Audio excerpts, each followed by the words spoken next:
Should it take a supermajority to raise taxes in New Hampshire? We'll move to end teacher tenure in public schools, and the controversy over Northern Pass reaches the State House. All this and the results of our New Hampshire Watchdog Poll coming up in the Cloakroom.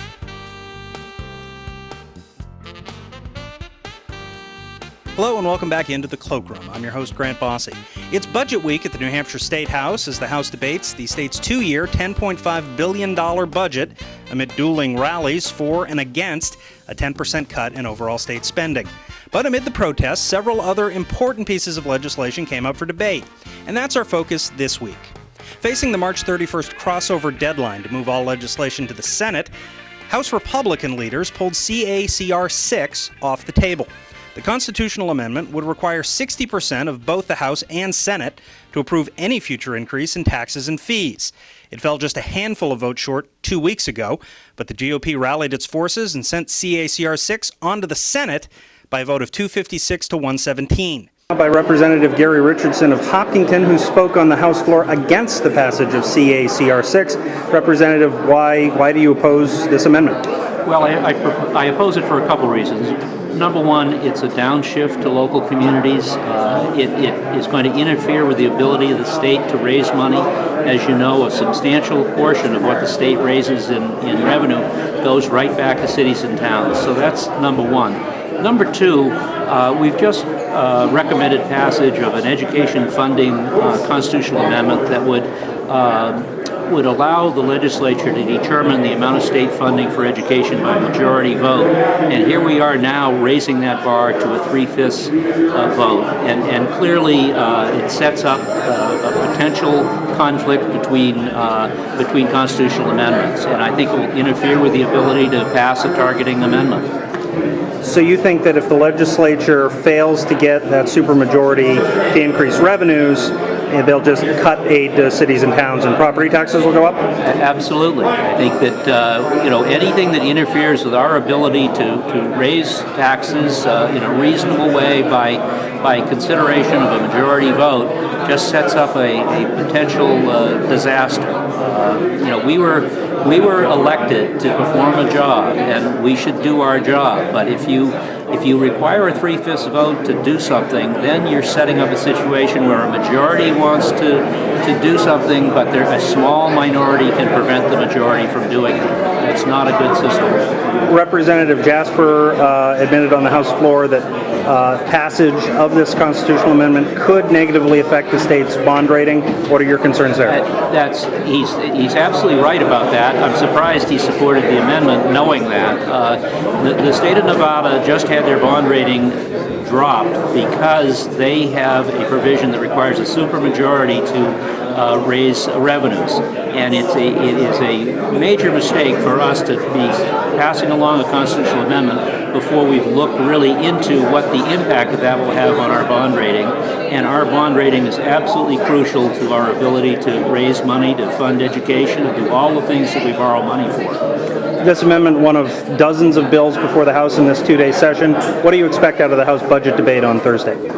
Well, I think it's going to be a lot of what we've already heard, quite frankly. The Republicans have the votes to make the cuts. They're going to make the cuts. I personally think that the cuts go way too far. I think we're really cutting into bone here, and I think it's a mistake. I'm sorry that we seem to have swung to just an extreme position, and it's going to hurt cities and towns. It inevitably means downshifting to local property tax payers. The costs don't go away. I mean, we have certain services that have to be provided, and if we are cutting them out of the state budget, they simply fall on the local property taxpayer. Representative Gary Richardson, a very busy week. Thanks for taking a couple of minutes here in the Cloakroom. Thank you very much. Meanwhile, the state Senate also had a busy week, approving a package of reforms to the New Hampshire retirement system by a party line 19-5 vote, and approving a bill to make it much easier for local school officials to get rid of non-performing teachers. State Senator Jim Forsythe is vice chair of the Senate Education Committee, and he spearheaded that effort. We're joined now by State Senator Jim Forsythe, a Republican from Stratford. His district goes from the Maine border all the way into the middle of the state in the Laconia area. And one of his amendments will be debated by the Senate this week, SB 114. makes changes to the process by which local school districts can let go of underperforming teachers. Now, Senator, what was your thinking behind this legislation? Well, this originally came up when Senator Larson introduced a bill that dealt with the non-renewal, and she had a very simple bill that said that you will not be non-renewed strictly based on test performance. So we started looking at the rest of the non-renewal statutes, and we decided it'd be a good idea to press forward on something that relooks at that and makes it a more balanced approach between the school boards and the teachers. The teachers union say New Hampshire doesn't have teacher tenure. There's a process in place to protect teachers, but school boards can fire bad teachers if they need to. Is that what your committee's found? Well, the School Boards Association and the School Administrators Association testified in support of this bill. If you look at the statute you can call it teacher tenure or not, the statute doesn't say teacher tenure. It's based on non-renewal once you get to the 3-year point.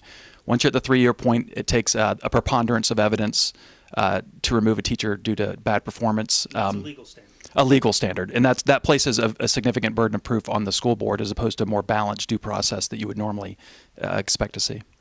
What does your bill do to change that? So it changes that burden of proof. It leaves in place that you can request a hearing if you hit that 10-year point, and also removes that preponderance of evidence. The other changes we changed from 3 to 5 years, and the reason we did that is if you look at in talking to a lot of different school boards, is if a teacher gets to the 2-year point and the school board's not quite sure if the teacher is a good teacher or not, they haven't gotten up to speed yet, in a lot of cases they'll fire that teacher or non-renew that teacher prior to them getting the 3-year point to the 10-year point, because once they're tenured, it's harder to get rid of them. So 5 years gives the school board and the school administrators a lot more time to get a look at a teacher, get them up to speed if they're not up to speed, so you can get a more comfortable feeling and you're not forced to non-renew them after only 2 years.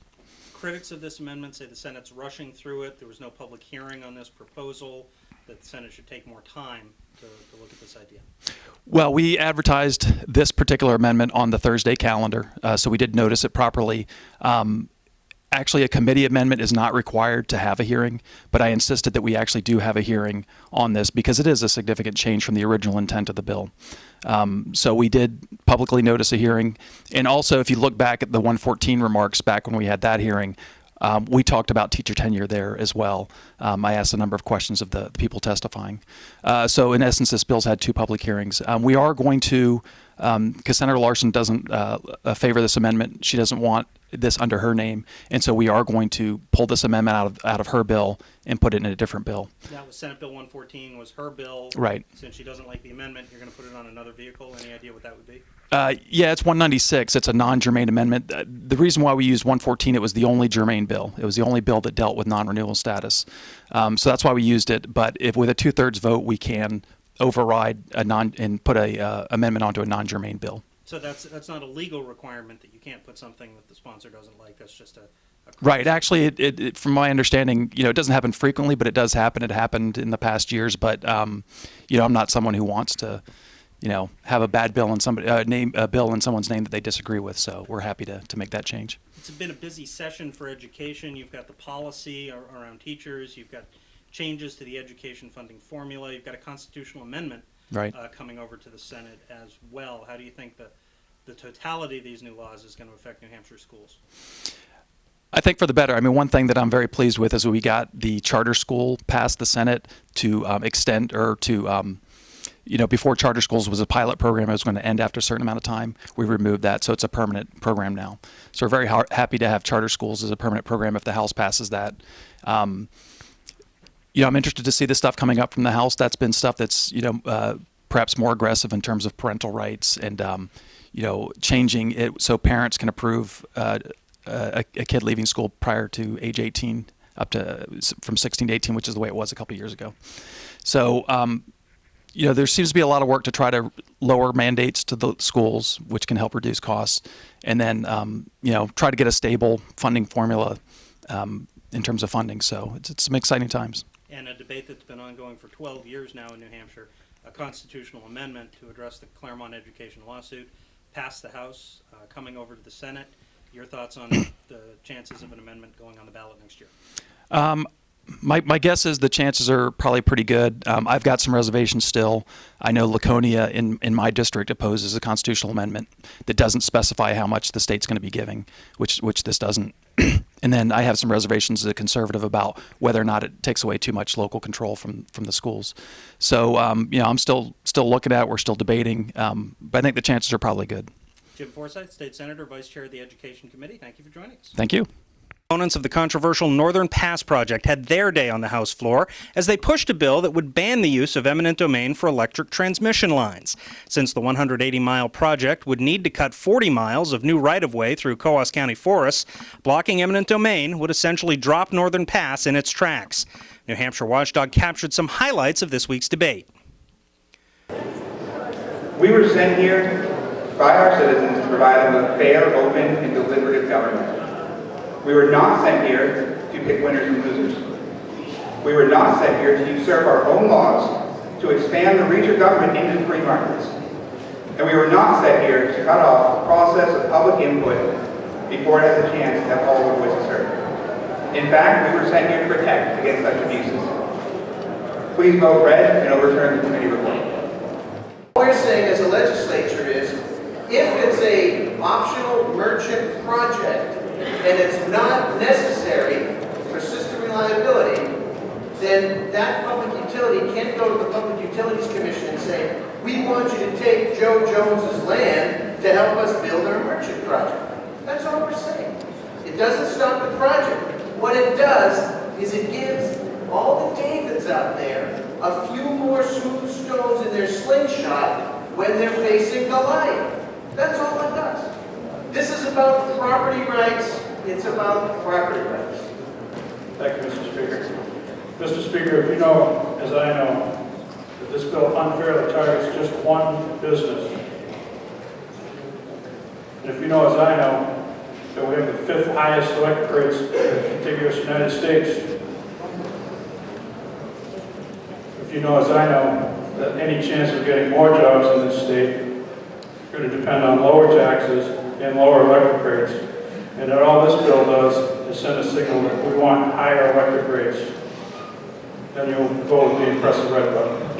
Thank you, Mr. Speaker. If I know that we the people knew what we were doing when we passed Article 12A to protect property rights, and if I know that we, the Science, Technology, and Energy Committee, knew what we were doing when we passed this amended bill to protect property rights, would I now vote yes by pressing the green button?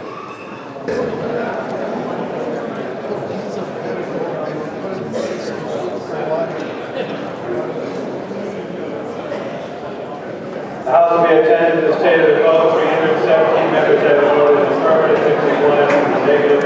The meeting report is adopted. Northern Pass was also the subject of this week's New Hampshire Watchdog Poll. We asked if you favor bringing electricity from Hydro-Quebec to the New England grid, and the results? Overwhelmingly, you do not want to see Northern Pass built. This week's poll question: should it be easier for local school districts to fire underperforming teachers? You can vote at newhampshirewatchdog.org. Polls will be open through Thursday morning. For the Josiah Bartlett Center for Public Policy, I'm Grant Bosse.